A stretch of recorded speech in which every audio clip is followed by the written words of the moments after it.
गोपाल जी, क्या लग रहा है? दूर से तो बीजेपी के लिए काफी हसीन एक मौका है। आग जल रही है, हाथ आप लोग ताप लीजिए। इनके यहाँ लड़ाई हो रही है तो आप लोग तो खुश होंगे ही। देखिए, एक तो मोहन जी, ये कांग्रेस का अंदरूनी मामला है। बहुत ज्यादा इसमें बोलने की अ, जरूरत नहीं लगती, लेकिन फिर भी दो चार पॉइंट है जो मैं बताना चाहता हूँ। चरणदास जी बहुत बहुत सीजल्ड नेता है, बहुत पुराने नेता है। जब वो बोल रहे हैं, निश्चित रूप से कांग्रेस में सब ठीक नहीं चल रहा है। और विधानसभा में नेता प्रतिपक्ष भी है चरणदास जी, तो विधानसभा के अध्यक्ष भी रहे, केंद्र में मंत्री भी रहे। जब इस कद का नेता खुलेआम तीन तीन बार वीडियो पे बोलने को तैयार होते हैं और बोलते हैं, तो निश्चित रूप से सब कुछ ठीक नहीं चल रहा है। अब ये बात भी है कि कांग्रेस में ठीक कहां चल रहा है। आप सोचिए, जो नेता अपने सरकार रहते हुए पूरी पार्टी को 44 सीट पे ले आती है, वो राहुल गांधी थे। फिर 2019 में हारते हैं, फिर 2024 में हारते हैं, और उसके बाद ये चमचागिरी का ही तो पराकाष्ठा है कि 2029 का प्रधानमंत्री अभी से घोषणा कर दे रहे हैं उनको लोग। ये इससे ज्यादा और क्या चाहिए? इससे ज्यादा कहते हैं, हाथ कंगन को आरसी क्या, पढ़े लिखे को फारसी क्या।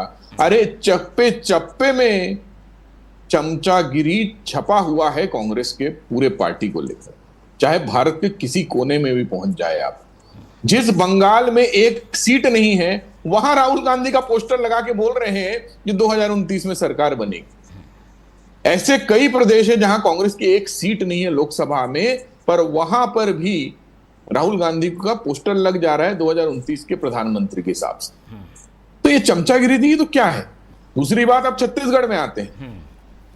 छत्तीसगढ़ में एक भूपेश बघेल की कांग्रेस है बीसीसी, और एक है पीसीसी।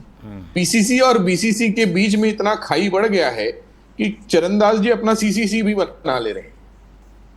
और कोई बड़ी बात नहीं है, और भी अलग अलग एमएलए और एमपी, एक इनके एमपी है तो वो तो खैर महंत जी के साथ में ही है, बाकी और अलग अलग विधायक भी अपने अपने कांग्रेस पार्टी बना ले। और क्यों ना बनाए?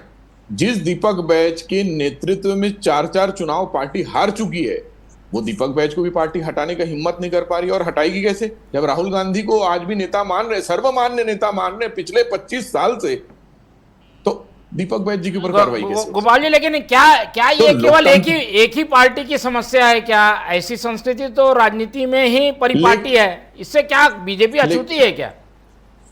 लेकिन मोहन जी, एक बात आपने कही कि आग ताप रहे हैं और हमें बड़ा मजा आ रहा है, ऐसा नहीं है।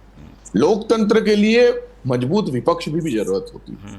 लोकतंत्र में मजबूत पार्टियों की भी जरूरत होती है। जिस तरह से कांग्रेस अब जर्जर बन चुकी है कि किसी भी जगह पे सीढ़ी गिर रहा है, कहीं प्लास्टर गिर रहा है, कहीं छत गिर रहा है, और कहीं पे पूरा का पूरा बिल्डिंग गिर रहा है, उस जगह पर कांग्रेस को यह सोचना चाहिए कि इतनी पुरानी पार्टी होकर ये चमचागिरी से बाहर आना चाहिए। जब उनका नेता एक कह रहा है कि चमचागिरी चल रही है, तो निश्चित रूप से ऑपरेशन करके चमचागिरी से दूर होने की जरूरत है कांग्रेस को।